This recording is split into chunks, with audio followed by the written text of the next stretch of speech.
When my husband's family insulted my background, my mother entered. With a shocking condition that stunned everyone. The evening had started out with a strange heaviness that Sarah couldn't quite shake. She was 30 years old, an American woman who had always prided herself on her resilience, but this dinner with her husband's family had been weighing on her mind for days. She sat in the car as her husband, Michael, drove them toward his parents' home, her fingers fidgeting with the edge of her scarf. The trees outside blurred into streaks of green and gold, and all she could feel was the growing knot in her chest. Michael reached over, gently placing his hand on hers. "You'll be fine," he said, his voice calm but carrying that hint of nervousness she had come to recognize. "They'll love you once they know you better." Sarah forced a smile, but it barely reached her eyes. She wanted to believe him. She wanted to think love would be enough to bridge the gap between her world and theirs. But in her heart, she knew tonight might not be that simple. Michael came from a family that carried pride like an heirloom. They valued appearances, education, and a certain polished lifestyle. Sarah's life had been different. She grew up in a small town, raised by a single mother who had worked double shifts just to keep food on the table. She had fought her way through college, taking loans and working side jobs. Nothing had been handed to her. And while she was proud of that, she also knew how people like Michael's family could twist it into something less than. The car slowed to a stop in front of a sprawling brick house. Warm lights glowed from the windows, but they did little to ease the cold knot in her stomach. Sarah took a deep breath as they stepped inside. Michael's mother, Catherine, greeted them with a polite smile that didn't quite touch her eyes. His father, Richard, stood behind her, tall and stern, his expression unreadable. Michael's sister, Amanda, was already seated at the long dining table, scrolling through her phone as though the evening held no importance for her. Dinner began with small talk, light and harmless. But soon, the conversation shifted, and Sarah felt the sting of it creeping closer. Catherine leaned forward, her fork resting neatly on her plate. "So, Sarah," she began, her tone carefully casual, "tell us a little about your family background. Where exactly did you grow up?" Sarah straightened, her heart thudding. She kept her voice steady. "I grew up in a small town in Ohio. It was just me and my mom. She raised me on her own." Amanda looked up from her phone, eyebrows raised. "Just your mom? No father around?" The words cut sharper than they should have. Sarah swallowed. "No, he left when I was very young." Richard's gaze hardened. "And what does your mother do?" "She works at a local clinic now," Sarah replied, trying to keep her tone even. "But she spent most of her life doing multiple jobs, waitressing, housekeeping, whatever it took." The silence that followed was heavy, filled with the weight of unspoken judgments. Catherine's lips curved into a polite but thin smile. "That must have been difficult." "I suppose it's admirable, in a way." Amanda chuckled lightly, setting her phone down. "So basically, you're telling us you didn't come from much. No family wealth, no connections. That's interesting." Michael's hand tightened on Sarah's under the table, a silent plea for patience. But Sarah could feel her chest tightening, her palms damp. She had imagined this, yes, but hearing it out loud, the disdain disguised as curiosity, it made her throat burn. Richard leaned back, his voice deep and unyielding. "Marriage isn't just about two people. It's about families coming together. It matters where someone comes from." Sarah's face warmed, and she could feel the sting of tears pressing at the corners of her eyes, but she refused to let them fall. She forced her lips into a faint smile, though inside her heart ached. "I understand that," she said softly. "But I believe where someone is going matters more than where they've been." The table fell silent for a moment. But Catherine soon broke it, her words laced with sugar but edged in steel. "That's a lovely thought, dear. Still, one cannot ignore heritage and stability." It was at that moment the sound of the front door opening startled everyone. Footsteps echoed in the hallway, steady and familiar to Sarah. She froze. Her mother. "Mom?" Sarah whispered, her voice caught between shock and relief. All eyes turned as a woman in her mid-50s stepped into the room. Grace had aged her, but her strength was visible in every line of her face. She wore a simple coat, her hands folded in front of her. Her eyes moved across the room until they settled on Sarah, softening just a little before hardening again when they met Catherine's cool stare. "I hope I'm not interrupting," her mother said, her voice calm but carrying an authority that filled the room. But I couldn't sit back any longer. Michael stood quickly, surprised. "Mrs. Hayes, we didn't expect." "I know," Sarah's mother interrupted gently. "But I needed to be here." Sarah's heart pounded. 1,000 questions swirled in her head, but none left her lips. She watched her mother step forward, the quiet strength in her movements leaving everyone stunned. Catherine recovered first, offering a stiff smile. "We were just having a conversation about family, Mrs. Hayes." "Yes," her mother replied, her gaze unwavering. "And I heard enough." Richard raised an eyebrow, clearly displeased. You came uninvited, and now you want to involve yourself in this? Sarah's mother looked directly at him, her chin lifted. I am involved. Because when you speak of my daughter's worth, you speak of mine as well. The room grew tense, the air thick with unspoken conflict. Sarah could feel her throat tightening, her chest rising and falling too quickly. She wanted to reach for her mother, to ask her to sit down, to not make this harder, but there was something in her mother's eyes that told her she had come with purpose. Then came the words Sarah didn't expect, the words that left the entire table stunned.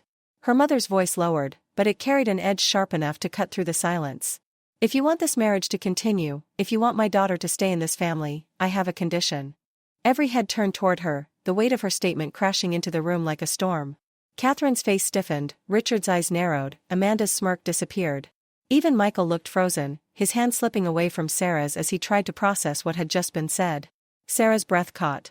Her pulse raced in her ears. Mom, what are you talking about? Her mother didn't answer her. She kept her gaze fixed firmly on Michael's parents, as though the unspoken demand was already clear in her mind. The silence that followed felt unbearable. Sarah's chest rose and fell, her hands trembling against her lap. She had never seen her mother like this before, so resolute, so unyielding. And though a part of her was terrified, another part felt a strange, quiet flicker of hope. Whatever condition her mother was about to place on the table, it would change everything. And nothing, Sarah knew, would ever be the same again. The room was silent, every eye fixed on Sarah's mother as her words hung heavy in the air. The ticking of the grandfather clock in the corner became the only sound, each second dragging slower than the last. Sarah's breath felt shallow, her chest rising and falling as though the weight of the room pressed down on her. Catherine was the first to shift, her lips tightening into a restrained smile that failed to mask her discomfort. A condition, she said slowly, her voice calm but carrying a sharp edge. That's a very unusual thing to say at a dinner table, Mrs. Hayes. Richard leaned forward slightly, his large hands resting against the table. His voice was low but firm. What condition could you possibly think you're in a position to demand? Sarah's mother, Evelyn, did not waver. Her eyes remained steady, her tone unwavering. A condition that will determine how my daughter is treated in this family. A condition that ensures she will not be humiliated or diminished because of where she comes from. Sarah felt her heart twist. She wanted to stop her mother, to protect her from the coldness that surrounded them. But she also couldn't deny the flicker of gratitude that swelled in her chest. Her mother was standing where Sarah had felt too small to stand. Amanda scoffed, rolling her eyes. This is ridiculous. We were simply asking questions, trying to understand her background better. No one was humiliating anyone. Evelyn's gaze flicked to her, sharp as glass. You weren't asking. You were judging. And you know the difference. Amanda opened her mouth to respond, but Catherine placed a hand on her arm, silencing her with just a look.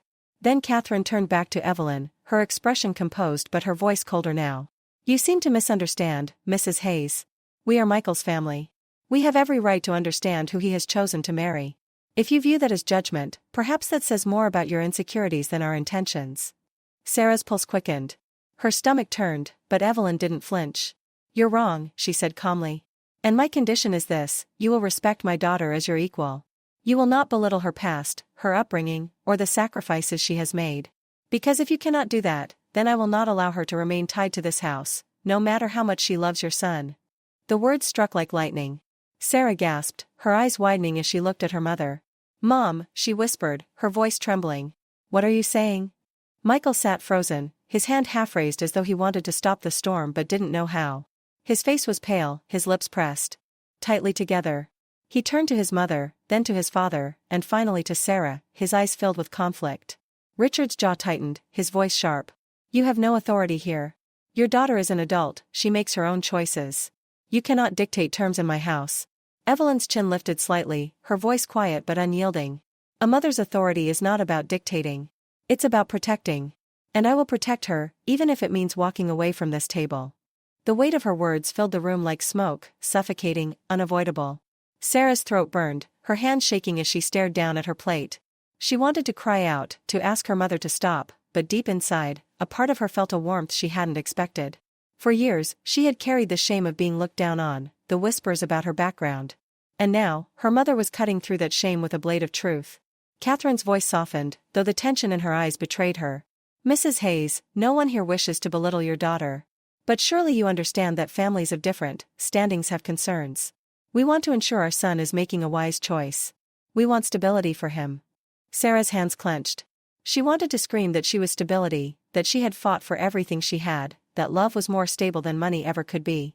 But before she could speak, Evelyn leaned forward. "You speak of stability as though it only comes from wealth or pedigree," she said. "But stability comes from character. From strength. From knowing hardship and still standing tall. That is what my daughter brings. And if you cannot see it, then you do not deserve her." The words echoed in the silence that followed.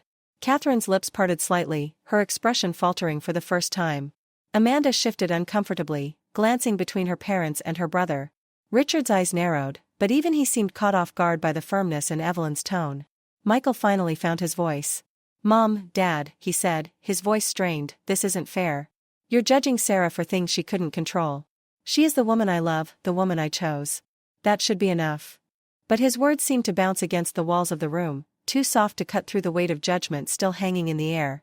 Sarah looked at him, her heart aching. She could see he wanted to protect her, but the pull of his family's expectations was strong. Stronger than either of them had admitted before. Evelyn placed a hand gently on Sarah's shoulder, her voice softening as she spoke to her daughter. "You don't have to prove yourself to them, Sarah. Not tonight, not ever. Your worth is not theirs to decide." Tears stung Sarah's eyes. She bit her lip, trying to hold them back, but the dam inside her was cracking. For so long she had carried the weight of trying to fit into places that looked at her with suspicion. Hearing her mother speak those words in front of everyone, it broke something loose in her chest. Catherine leaned back, folding her hands neatly on the table. "You speak with conviction, Mrs. Hayes. But conviction does not erase reality. Our family has a reputation, one we have worked hard to maintain. And reputations can be fragile. We cannot ignore that." Amanda nodded, chiming in quickly. "Exactly. It's not personal, it's just about what makes sense. Marrying into this family means becoming part of something larger. It's not just about love, it's about preserving what we have built."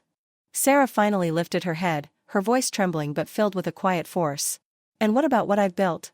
Does none of that matter? I built a life without privilege, without connections, without anyone holding doors open for me. I earned every step. Isn't that worth something?" Her voice cracked at the end, but she didn't care. The silence that followed was suffocating, but she refused to lower her gaze. Her chest heaved with the weight of everything she had finally let out. Michael reached for her hand again, but this time she pulled it back, not out of rejection but because she needed to stand on her own. For once, she needed them all to see her, not as someone who should be pitied, not as someone lesser, but as herself. Richard's eyes narrowed, his expression unreadable. Catherine's gaze softened slightly, but only for a fleeting second before she masked it again. Amanda looked uncomfortable, though she tried to hide it by picking up her phone. Evelyn's condition still lingered in the air, unanswered. The choice she had put before them hung between the families like a fragile thread, waiting to snap. Finally, Catherine spoke again, her voice careful, measured. "Perhaps this discussion is too heated for one evening. We should all take some time to reflect." But Evelyn shook her head. "No. The time is now. Either you accept my daughter fully, without conditions, or you risk losing her. I will not stand by while she is diminished. In her own marriage." The words fell like stones, heavy and final. Sarah's heart pounded as the silence stretched, her mind spinning. She didn't know what her mother's demand would lead to, but she knew one thing: whatever happened tonight would shape everything that came next. Michael's eyes darted from his parents to Sarah, then back to his parents again. His face was pale, his jaw tight. He looked torn, caught between the family he had always known and the woman he had chosen to love. His hands trembled slightly as they rested on the table. Sarah couldn't breathe.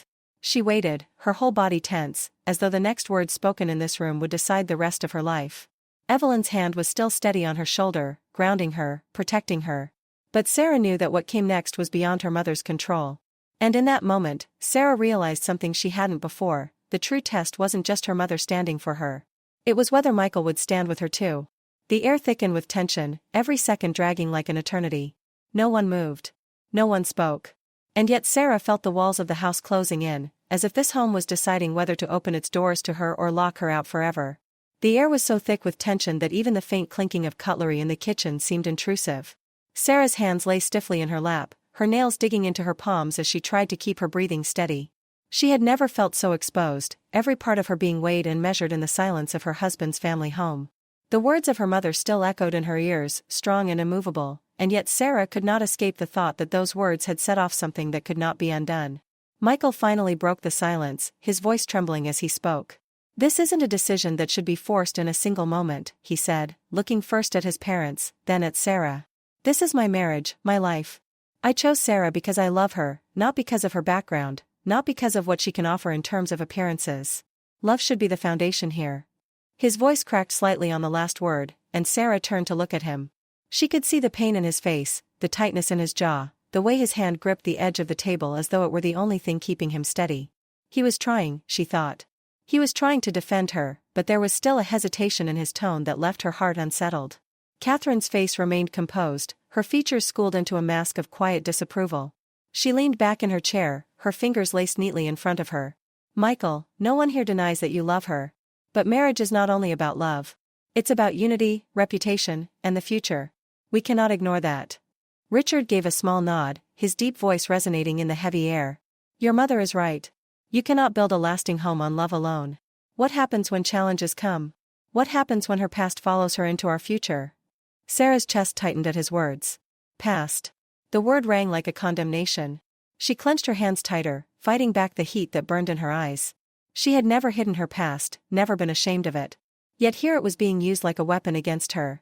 Before she could speak, Evelyn's voice cut through the room. Her past is not a burden, it is her strength. Every hardship she endured made her the woman she is today. That resilience, that courage, is worth more than any pedigree you cling to. Her mother's voice shook slightly now, but it was not from fear. It was from the sheer force of her emotion, the raw truth she was placing in front of them all. Sarah looked at her, her throat tightening with a mixture of gratitude and fear. She had never seen her mother so fierce, so unwilling to bend.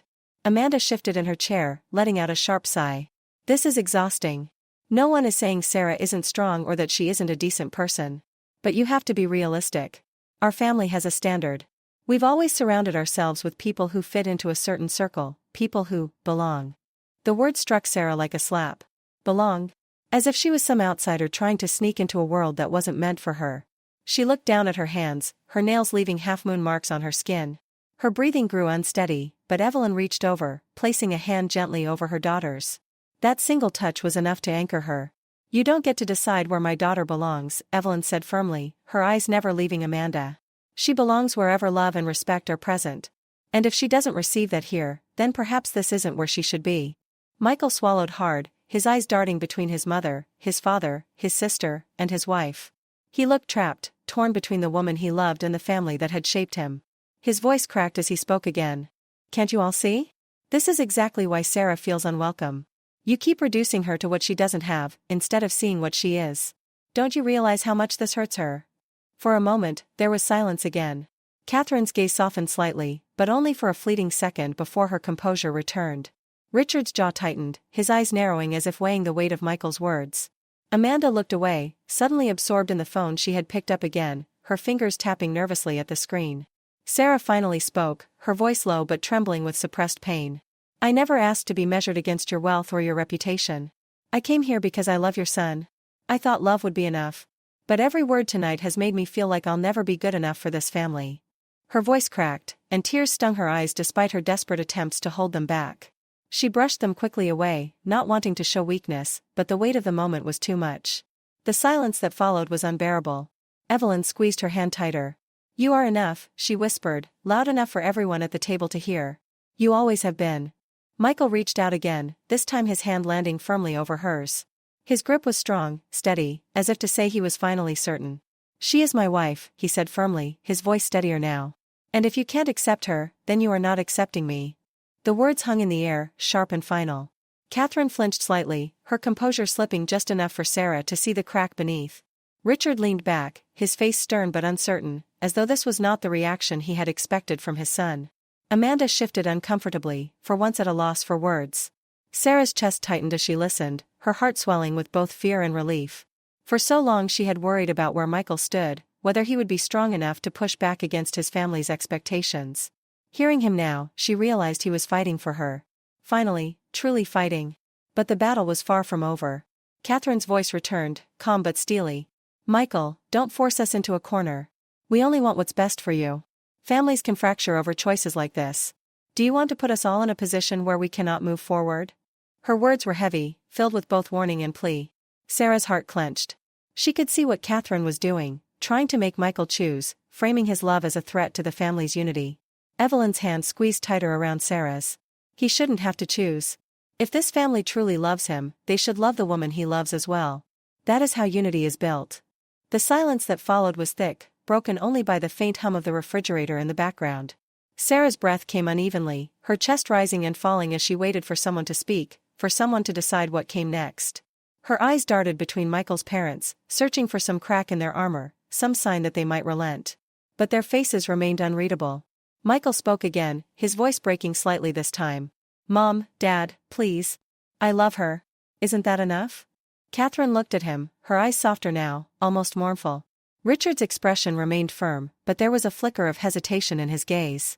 Amanda sighed, setting her phone down, her voice quieter than before. "Maybe we're being too hard on her." "Maybe," she trailed off, glancing uneasily at Sarah. Sarah blinked, her heart pounding in her chest. The sudden shift in Amanda's tone was unexpected, almost jarring. For a moment, hope flickered in her chest, fragile but real. Evelyn's eyes narrowed slightly, watching them all, as though she knew this was only the beginning of a much larger battle. She straightened her shoulders, her voice calm but firm. "This isn't about winning an argument.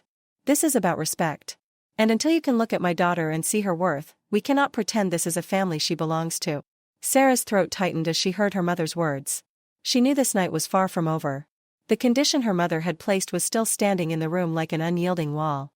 And behind it, the question lingered, would Michael's family ever truly accept her, or would this marriage forever carry the shadow of their judgment? The silence stretched once again, the weight of unspoken thoughts pressing down on everyone at the table. Sarah felt her breath catch in her chest, her hand trembling in Michael's grasp. The storm was not over.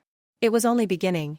The silence inside the room grew heavy as night settled outside, with the faint glow of the lantern casting long shadows across the walls. The mother's eyes lingered on her child, a mixture of relief and sorrow hidden behind every blink. She tried to hold her emotions, but her trembling hands gave away the storm she carried inside.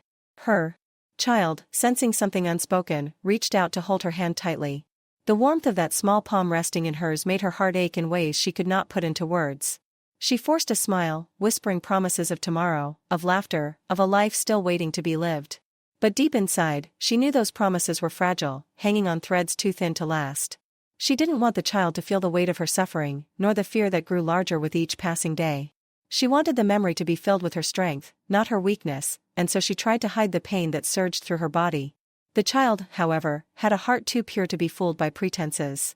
There was a question in those innocent eyes, one that was too heavy for words but loud enough in its silence. It was the kind of question that pierced through even the strongest shields a parent could build. She brushed her fingers softly across the child's face, as if by touch alone she could carve comfort into their soul.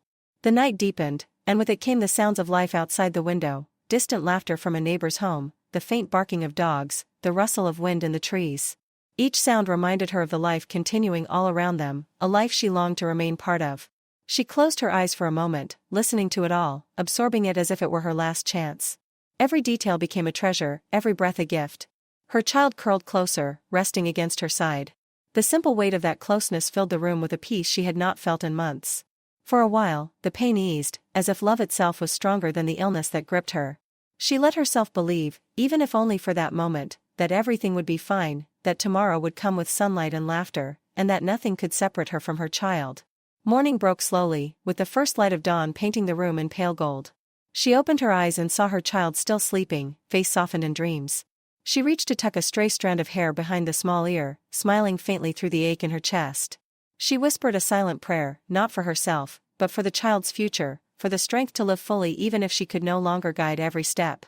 When the child woke, they greeted her with a smile so pure it washed away every shadow in her heart. They spoke of little things, of games to play, of stories yet to be told. She listened intently, as if memorizing each word, knowing these memories would live inside her long after time had taken everything else. Her laughter joined with the child's, weaving a fragile but beautiful moment that neither pain nor fear could break. As days passed, the unspoken truth lingered in the background, like a quiet melody neither of them wished to acknowledge. Yet in their silence, they found a deeper bond, one that went beyond words. She no longer tried to hide her weakness completely, and the child no longer asked questions that had no easy answers. Instead, they shared their days with a love so intense it made even the smallest moments feel eternal. One evening, as the sun dipped low and painted the sky in shades of orange and pink, she sat by the window with her child beside her. They watched the horizon together, the world bathed in colors that felt almost unreal. The child pointed at the glowing sky, saying it looked like a painting made just for them.